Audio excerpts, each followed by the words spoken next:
if you come in Bali, you come in Zimbabwe, not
two guests in studio, as I did allude earlier on, two very powerful powerhouse women. The first of our guests is a woman of many talents. She's an actress, vocalist, and an instrumentalist, as well as an arts administrator. She made history in the year 2021, being elected the vice president of the International Federation of Musicians, with over 60 countries falling in under her jurisdiction. She is affectionately known as Mama Bass. I'm sure you know who that is. Now with her is Japanese internationally acclaimed jazz pianist who studied at Berklee College of Music and is a music teacher, has worked in Jamaica for 3 years, Tunisia for 2 years, and the US, and now back in Japan.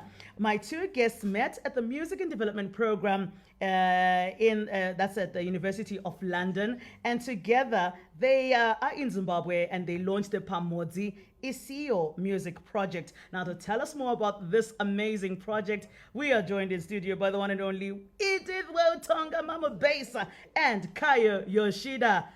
Good morning and welcome to Zimbabwe. Thank you so much, Sasa. How are you?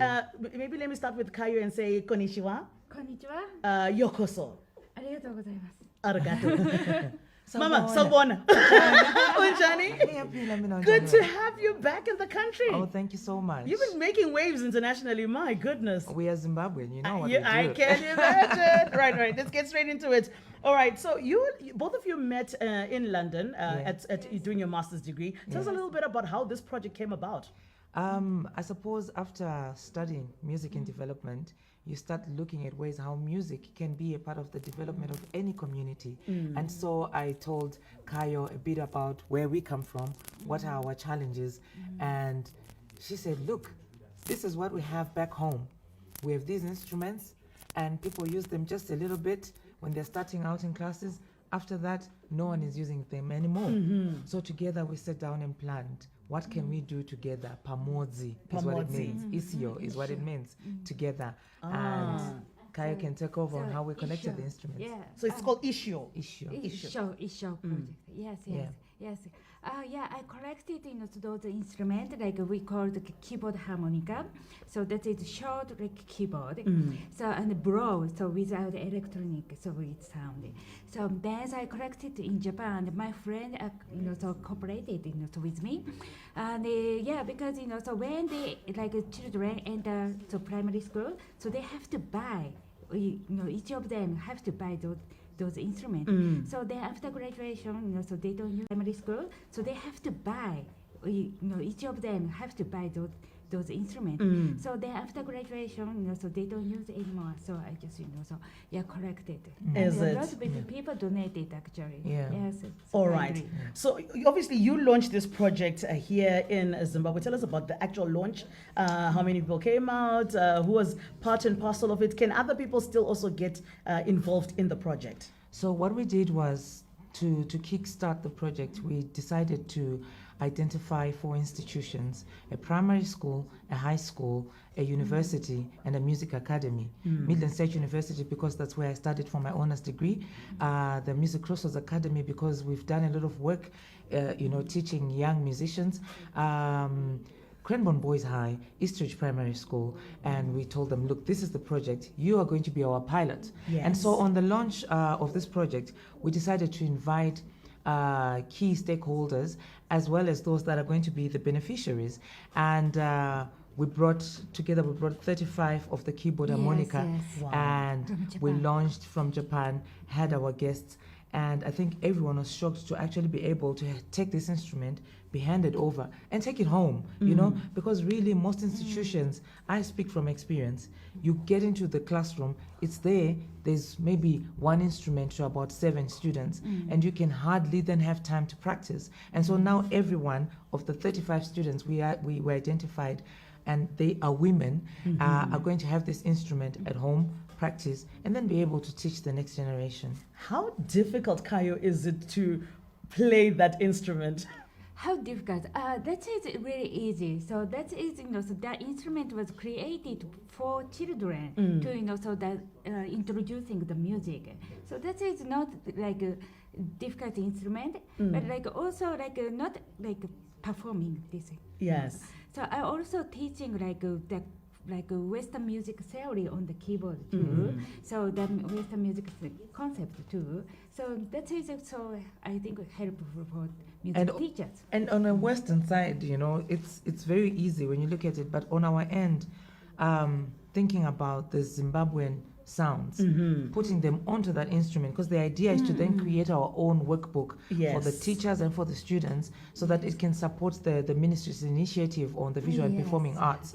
And so you find that taking our traditional music and placing it there is something that takes some getting used to. So we're working on the teachers and the trainers so that they can then receive more instruments by end of April next year to then start teaching the students in schools. Right. And we really hope, it's very easy when you look at it, but on our end, thinking about the Zimbabwean sounds, putting them onto that instrument, because the idea is to then create our own workbook for the teachers and for the students, so that it can support the ministry's initiative on the visual and performing arts. And so you find that taking our traditional music and placing it there is something that takes some getting used to. So we're working on the teachers and the trainers so that they can then receive more instruments by end of April next year to then start teaching the students in schools. Right. And we really hope that as we support this initiative and the curriculum, every other child is going to get an instrument, and every student is going to be able to have this introduction to piano, playing the keyboard and harmonica. That's right. All right. I'm going to ask my technical director to just play a clip of the classroom scene. We found something where you guys were training some of the students in this pilot project. Let's take a quick look and see your students actually play this keyboard harmonica.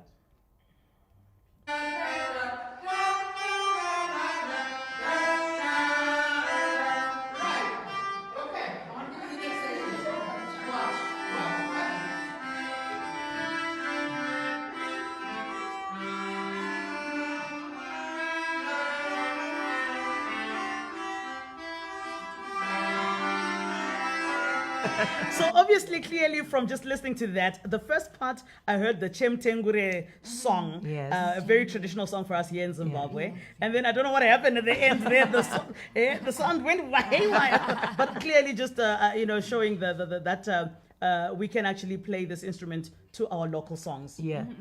The idea is to make sure that we adapt and add our music and our sounds. The challenge is we never put it down on a score sheet for people to understand. But once we're able to take our traditional music and put it there, it can be played by anyone, anywhere in the world, and using that Western instrument. So why not do it to give our students an opportunity to be, on world standard, playing a world instrument, but playing our very Zimbabwean sound, authentic Zimbabwean sound. Right. Now, obviously, besides the launch of this project, you both shared the stage, at Unplugged. You were being labeled the rock stars of it. How was that experience? Having not been home for the past 3 years and coming back to that performance. Yes. The sound was lit, the stage was lit, the audience was lit. Everything was perfect. What a homecoming. Wow. And Kayo, felt like, what? This is